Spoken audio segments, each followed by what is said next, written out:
नमस्कार दोस्तों, मैं नीलिमा शर्मा प्रार्थना के महत्व में आप सभी का स्वागत करती हूँ।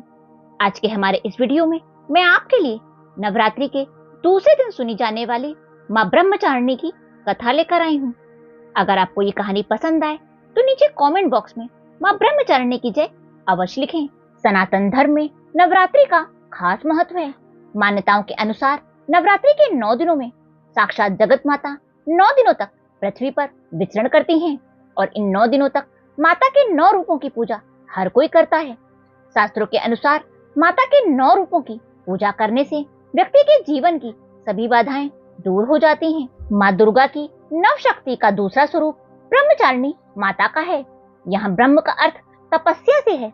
माँ दुर्गा का यह स्वरूप भक्तों और सिद्धों को अनंत फल देने वाला है। इनकी उपासना से तप, त्याग, संयम और सदाचार की वृद्धि होती है। ब्रह्मचारिणी अर्थात तप की चारिणी यानी कि तप का आचरण करने वाली देवी का यह रूप पूर्ण ज्योतिमय और भव्य है। इन देवी के दाएं हाथ में जाप की माला है और बाएं हाथ में ये कमंडल धारण किए हुए हैं। अब सुनिए माँ ब्रह्मचारिणी की कथा। पूर्व जन्म में इन देवी ने हिमालय के घर पुत्री के रूप में जन्म लिया था और नारद जी के उपदेश से भगवान शिव को पति के रूप में प्राप्त करने के लिए घोर तपस्या की थी। इस कठिन तपस्या के कारण इन्हें तपचारिणी अर्थात ब्रह्मचारिणी के नाम से जाना गया। 1000 वर्षों तक इन्होंने केवल फल फूल खाकर बिताए और 100 वर्षों तक केवल जमीन पर रहकर शाक पर निर्वाह किया। कुछ दिनों तक कठिन उपवास भी रखे और खुले आकाश के नीचे वर्षा और धूप में घोर कष्ट सहे। 3000 वर्षों तक सूखे हुए बिलपत्र खाए और भगवान शिव की आराधना करती रही। इसके बाद उन्होंने सूखे बिलपत्र भी खाना छोड़ दिया और कई हजार वर्षों तक निर्जल और निराहार रहकर तपस्या करती रही। पत्तों को खाना छोड़ देने के कारण इनका नाम अपर्णा पड़ गया। कठिन तपस्या के कारण देवी का शरीर एकदम क्षीण हो गया। देवता, ऋषि, मुनि और सभी ने ब्रह्मचारिणी की तपस्या की अत्यंत सराहना की और कहा, हे देवी, आज तक किसी ने भी इस तरह की कठोर तपस्या नहीं करी है।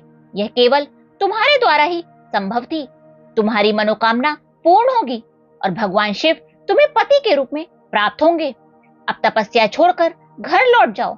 जल्द ही तुम्हारे पिता तुम्हें बुलाने आ रहे हैं। उसके बाद माँ ब्रह्मचारिणी के पिता इन्हें लेने के लिए आए। ऋषि, मुनि और सिद्धगण की बात मानकर देवी अपने पिता के साथ अपने घर लौट गईं और कुछ ही दिनों बाद इनका विवाह भगवान शिव के साथ हो गया। इस देवी की कथा का सार यह है कि जीवन के कठिन संघर्षों में भी मन विचलित नहीं होना चाहिए। माँ ब्रह्मचारिणी देवी की कृपा से सर्व सिद्धि प्राप्त होती है। नवरात्रि के दूसरे दिन देवी के इसी स्वरूप की उपासना की जाती है। नवरात्रि के दूसरे दिन माँ ब्रह्मचारिणी की पूजा करने के लिए सबसे पहले ब्रह्म मुहूर्त में उठकर स्नान कर लें।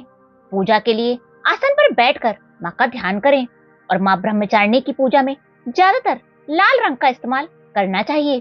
सबसे पहले स्नान के बाद लाल वस्त्र पहने। फिर जहाँ कलश की स्थापना की है वहाँ माँ की प्रतिमा के सामने ही एक दीपक जलाएं और माँ ब्रह्मचारिणी को रोली, अक्षत और हल्दी अर्पित करें। इसके बाद माँ को कमल व गुड़हल का फूल चढ़ाएं। इसके बाद माता को चीनी और पंचामृत का भोग लगाएं। ध्यान रखें कि फल में सेब जरूर चढ़ाएं।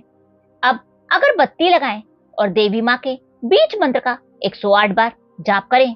नवरात्रि में प्रतिदिन दुर्गा सप्तशती का पाठ करना बहुत ही शुभ माना जाता है। फिर अंत में देवी ब्रह्मचारिणी की कपूर से आरती करें। माँ ब्रह्मचारिणी को दूध और दूध से बने व्यंजन अति प्रिय होते हैं, अतः उन्हें दूध से बने व्यंजनों का भोग अवश्य लगाएं। माता को दूर्वा अर्पित ना करें क्योंकि देवी की उपासना में दूर्वा का प्रयोग वर्जित माना जाता है। माँ को लाल फूल, लाल चुंदरी व लाल चूड़ी अर्पित करें। माँ ब्रह्मचारिणी की उपासना से भक्त की शक्ति, संयम और त्याग में बढ़ोतरी होती है। माँ ब्रह्मचारिणी संकट में देवी भक्त को संबल देती हैं। दरअसल तप के जरिए माता ने असीम शक्ति प्राप्त की थी और इसी शक्ति से माँ ने राक्षसों का संहार किया था। माता के आशीर्वाद से भक्त को असीम बल मिलता है जिससे शत्रु का सामना करने की शक्ति प्राप्त होती है। बोलो माता ब्रह्मचारिणी की जय। बोलो माता दुर्गा की जय।